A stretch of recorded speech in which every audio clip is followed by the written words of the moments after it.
सभी साथियों को हर्ष शिकारा की तरफ से राम राम। एक तो भाई आप सभी साथियों को बता देता हूं, हरियाणा का विनाश होना तय हो चुका है। इस वीडियो को पूरी सुन लेना।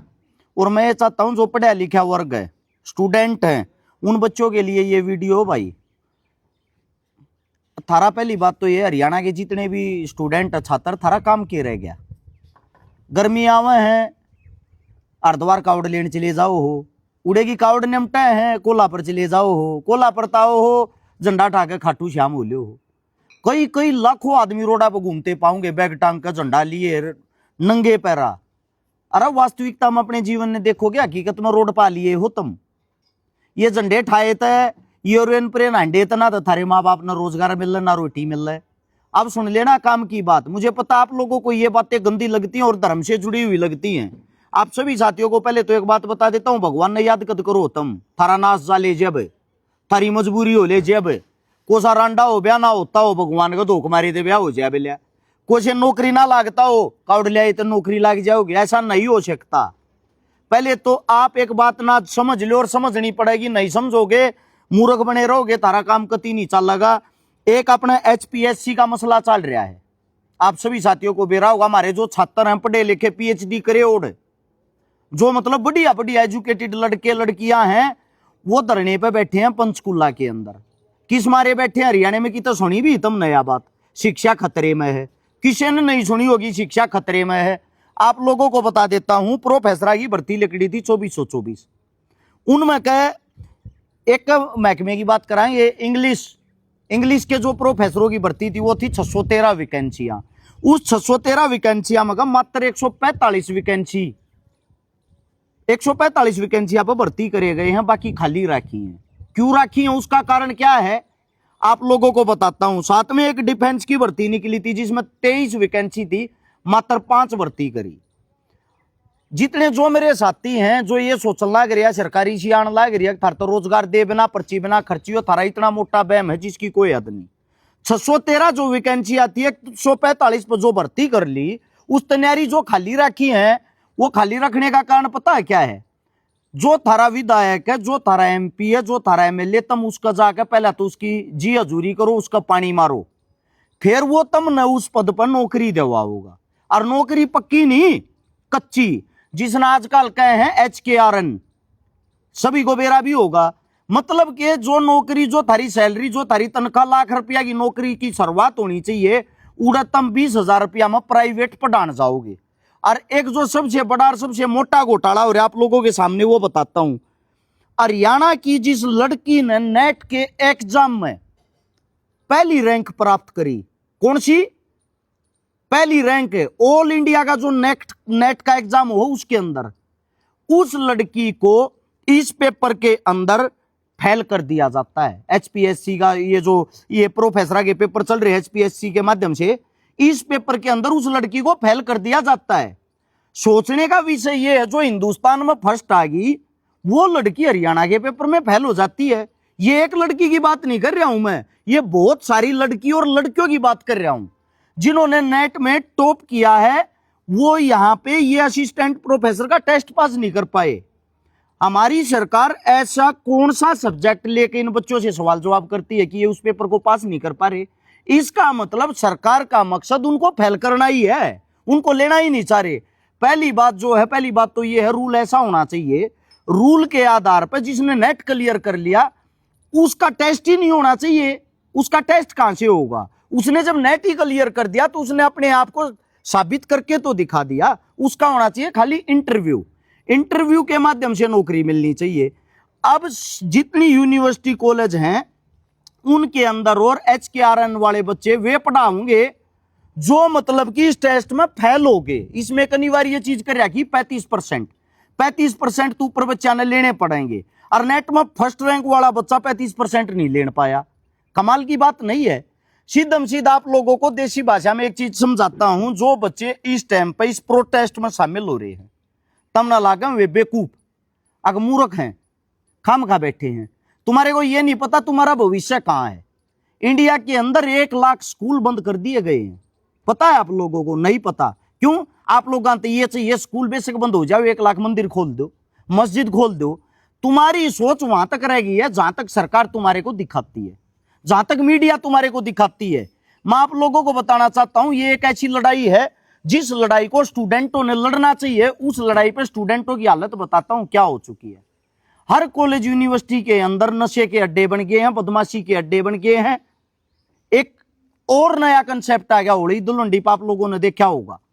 जो कवारी लड़कियां हैं वो जो कार्य मतलब जो त्योहार भाभी के साथ मनाया जाता वो त्योहार उड़ मनाने लग रही है यूनिवर्सिटी कॉलेज में। बूढ़े भी लागते होंगे हम ये बात कहते हुए, लेकिन शर्म और दुर्भाग्य की बात यह है आप हर जगह एक हो जाते हो, अपने रोजगार के लिए क्यों नहीं होते। रोजगार और शिक्षा हरियाणा के अंदर से नहीं, इंडिया के अंदर से ही खत्म हो चुकी है। अब आप लोगों के सामने एक चीज और बताता हूं, प्रत्येक स्कूल का अगर आंकड़ा निकालोगे हरियाणा के अंदर लगभग 1 करोड़ रुपए सालाना एक स्कूल का खर्च आता है सरकार की तरफ से। उस 1 करोड़ रुपया में कभी 30 से 40 लाख रुपए हर साल सारा खर्चा निकाल के बच जाते हैं, जो स्कूल की बिल्डिंग में लगने चाहिए वे लगाए नहीं जाते। देश का दुर्भाग्य है, देश के बड़े बड़े जो मंत्री हैं वो स्कूल और हॉस्पिटलों के, प्राइवेट हॉस्पिटलों के और स्कूलों के वेलकम करते हैं, फीता काटते हैं उनका।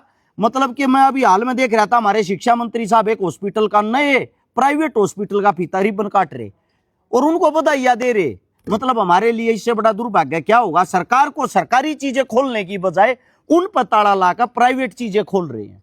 अब प्राइवेट स्कूल में बच्चा आम घर का पढ़ ही नहीं सकता।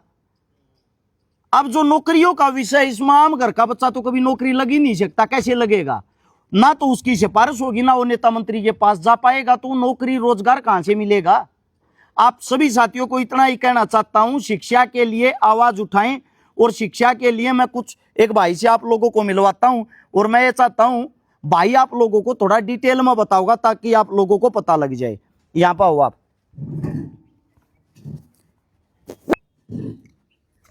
अपना शुभ नाम बताओ पहले। भाई मेरा नाम जसमेर है। जसमेर भाई, क्या करते हो? किस चीज का प्रोटेस्ट चल रहा है? हम लोगों को बेवकूफ बना रहे हैं या सच्चाई की लड़ाई लड़ रहे हैं? एक बारी वो बात बताओ। पहले तो मैं जसमेर भाई बता देता हूं, जसमेर भाई इसी सरगांव से है, जिसके घर में 1 किला तक जमीन की नहीं, जिसके घर में कोई कमाई का साधन नहीं। पीएचडी ये लड़का करने लग रहा है। सिर्फ इसकी माता जी है जो इसकी पढ़ाई का खर्चा कैसे न कैसे दुखी सुखी होकर निकाल के अपने बच्चे को पीएचडी करवाने लग रही है। इस भाई की इतनी उम्मीद टूट गई, इसने जितने लाख रुपए इस पढ़ाई पर लगा लिए, इतने लाख रुपए अगर यो किसी बिजनेस में या रोजगार में लगाता तो शायद आज के टाइम यो कामयाब होता। इसने शिक्षा को अपनाया और शिक्षा को अपनाने के बाद भी इन भाइयों का क्या हाल है एक बार सुनो। भाई ऐसा है, जो हर्ष भाई ने पहले बताई कि जो शिक्षा है जो खत्म बिल्कुल हरियाणा से, जो पहले स्कूल खत्म हो गए अब कॉलेजों को खत्म करने की बारी चल रही है।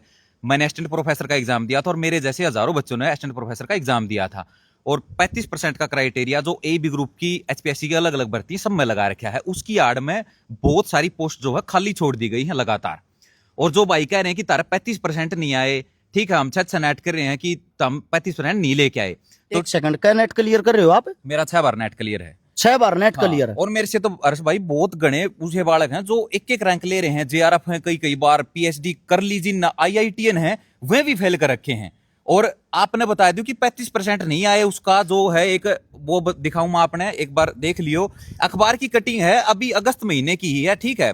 और इसमें वाइस चांसलर बैठे थे, महिपाल डांडा साहब बैठे थे इस मीटिंग में। और इस मीटिंग में क्या होया कि जो पीएचडी स्कॉलर अब पढ़ा रहे हैं वो जो फेल हो गए, यानी कि असिस्टेंट प्रोफेसर की पक्की भर्ती में फेल कर दिए कि हमने पक्का तो नहीं लगाएंगे, लेकिन जो वर्कलोड बच गया कॉलेज में, बालक तो पढ़ाने पड़ेंगे। तो उन्होंने बोले कि जो पीएचडी स्कॉलर हैं ये पढ़ाओगे। अरे क्या हम पढ़ाओगे? फ्री में, पैसे नहीं दे रहे, फ्री में पढ़ाओगे। देख लो कितना डाटा हो। दिखाता हूं एक बारी भाई गौर से देखो, 180 कॉलेजों में, यूनिवर्सिटियों में जो ये बच्चे हैं, जो मतलब ये जो फेल हो गए, मतलब सरकार ने फेल कर दिए, तुम पास होने लायक नहीं हो, ये बच्चे इन यूनिवर्सिटी कॉलेज में फ्री में पढ़ाओगे। क्यों? हम पीएचडी करा है, इनकी डैडी करा, हाँ करना तो चाहिए हमने रिसर्च। क्यों हम पीएचडी करा, हाँ देश का काम आओ हमारी रिसर्च, ठीक है। देश आगे बढ़े, विश्व गुरु बने, लेकिन नहीं, विश्व गुरु नहीं बनाना, वो तो कहने में है। हम इनकी दिहाड़ी पिटाएं फ्री में, इन्हें पीछे नहीं देने पड़े। यह बात है भाई, इस अखबार में, या झूठ नहीं है। और अपॉइंट कर दिए हैं कुरुक्षेत्र यूनिवर्सिटी और एमडीयू में तो कॉलेज बड़का तक और करने शुरू हो गए। बड़ी चीज ये है, 150 करोड़ का अपनी आबादी का देश हो गया। 150 करोड़ के अंदर सबसे ज्यादा बच्चे जो हमारे देश के अंदर हैं वो यूथ है। अगर हमारे देश का युवा यूथ, अगर हमारी सरकार एक पढ़ाई पर ध्यान दे ले, हमारे देश के बच्चों को पढ़ाने लग जाए, पूरे विश्व के अंदर जितने भी रिसर्च होते हैं, पूरे विश्व के अंदर जितनी भी प्रतिक्रियाएं होती हैं, उन सभी में हमारे देश का बच्चा कहीं ना कहीं आगे पाओगा, अगर उसके अंदर ज्ञान होगा। ज्ञान और विज्ञान का होना बहुत जरूरी है। उन चीजों से वंचित रखती है सरकार। अगर हम पढ़ाई पर काबू कर लेते हैं और पढ़ाई को ऊंचाई पर लेके जाते हैं, पूरे विश्व के अंदर जितनी जो ऊंची ख्याति होती है, ऊंची कुर्सियां होती हैं, ऊंचे पद होते हैं, ऊंचे स्थान होते हैं, उन सब जगह पे जब हमारा लड़का, हमारा बच्चा, हमारा भाई बैठा होगा, तो पूरे विश्व में इंडिया पहले नंबर पर होगा ना। लेकिन हमें क्या चाहिए? हमें चाहिए गाय गोबर, धर्म, जाति, मजहब, हिंदू मुसलमान, वोट बैंक, इन चीजों से बाहर ना तो हम जीवन में निकले थे, मेरे हिसाब से निकल भी नहीं पाओगे भाई। बिल्कुल भाई, इस हिसाब से बिल्कुल। और युवा साथी हैं जो उन तक यही कह रहा हूं कि युवा जवानी जिस ओर चलती है ना, जमाना उसी ओर चलता है। ठीक है, जो हर्ष भाई है ये कहते रहो है, सुन लिया करो, यह चीज है।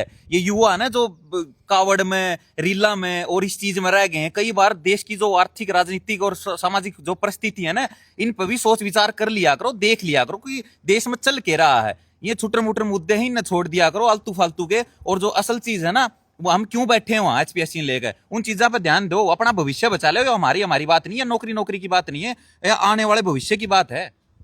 भाई जितने स्टूडेंट हैं हरियाणा के अंदर या हिंदुस्तान के अंदर लगा लो, उन सबको एक बात बताना चाहता हूँ, जब स्कूल कॉलेज में किसी बालक का रोड़ा हो जाए, 1 मिनट में 500 बालक इकट्ठे कर बिल्कुल कर ले, है ना, एकदम यूनिटी हो जाए फिर वह। अच्छा थारे हक की जो बात है, उड़ा तुम 4 आदमी इकट्ठे नहीं होते यार, शर्म की, दुर्भाग्य की बात है। इन बच्चों पे, इनको वहां से प्रोटेस्ट कर रहे थे, पुलिस प्रशासन ने उठा लिया। यार हद की बात है कि ये मतलब शिक्षा को लेके, अपने रोजगार को लेके प्रोटेस्ट करते हैं, उस पर भी प्रशासन उठा लेती। इसका कारण क्या है? इसका कारण आप लोगों को नहीं पता होगा, मैं बता देता हूं। हर कॉलेज और यूनिवर्सिटी के अंदर जो सबसे ऊंचा पद होता है, उस पे बैठ गए हैं संघ के प्रिय आदमी, संघ के खास आदमी, संघ की विचारधारा के आदमी, जो आप लोगों को 1% भी पसंद नहीं करते। दूसरी बात, ये जो भर्ती निकाली थी तुम्हारी, हाँ, इसके जो मालिक हैं, हाँ, जो एचपीएससी के चेयरमैन हैं वो बिहार से हैं, आलोक वर्मा, और उनका बयान तो वायरल है, ये तो आप सबको भी पता होगा। उन्होंने बोला कि हरियाणा की यूनिवर्सिटी, हरियाणा के प्रोफेसर जो बिल्कुल भी नहीं बोले, उनको भी ये बोला कि उनको भी कुछ नहीं आता, यूनिवर्सिटी भी फेल है, कॉलेज भी फेल है, और हरियाणा की शिक्षा भी फेल है। और ये तो ऑल इंडिया की भर्ती थी, यानी कि ऑल इंडिया का एजुकेशन सिस्टम ही खराब बता दिया उसने तो। एक बात और बताता हूं भाई, हरियाणा 2 चीजों के लिए जाना जाता था, खेल कूद के लिए, शिक्षा के लिए। आप सब चीजों में अब अंतिम स्थान पे गिने जाने लग रहे हो सरकार की नजर में। उसका कारण बता देता हूं। जो खेल हरियाणा में होने चाहिए, जिस चीज के लिए, खेल के लिए हिंदुस्तान जाना जावे, तो गुजरात होने लग गए। जो बजट तुमने मिलना चाहिए खेलों में, वो गुजरात मिलने लग गया। जो शिक्षा के लिए उच्चतम पद पर तुम्हारे बच्चे होने चाहिए, वहां सबसे ज्यादा भर्तियां बिहार के बच्चों की होने लगी। जितने भी तुम्हारे आईपीएस, आईएएस या इनसे उच्चतम लेवल के आदमी हैं, ज्यादातर वहां पे बाहर के आदमियों को लगाया जाने लग गया। यानी कि हरियाणा का जो पूरा कंट्रोल है, वो पूरा कंट्रोल सेंट्रल सरकार से चल रहा, ना कि हरियाणा वासियों से। जब यहाँ पर जब भी चुनाव होगा, चुनाव की कोई क्रिया होगी, या चुनाव को लेके कोई संगठन बनाया जाएगा चुनाव को संभालने के लिए, उसमें आप लोगों की कोई भूमिका छोड़ी ही नहीं। शिक्षा में आप लोगों की भूमिका रही नहीं, खेल में, राजनीति में आप लोगों की भूमिका रही नहीं। मैं आप लोगों से पूछना चाहता हूं, आप लोगों की भूमिका है कहां? सिर्फ एक जयकारे लगाने में। शर्म की बात है। साथ में ये जो भाई प्रोटेस्ट कर रहे हैं, धरने पे बैठे हैं, इन भाइयों का मैं नंबर कमेंट में डालता हूं। उस नंबर पर संपर्क करके हरियाणा के अलग अलग कोने से जितनी कॉलेज, यूनिवर्सिटी, स्कूल में बने हुए संगठन हैं, उन सभी साथियों से गुजारिश करूंगा, भाई शिक्षा तुम्हारा मुद्दा है, रोजगार तुम्हारा मुद्दा है, इस पर तो एक हो जाओ। सरकार एक नहीं होने देगी, क्योंकि सबको पता है अगर तुम पढ़ोगे तो बढ़ोगे तो तर्क वितर्क होगा।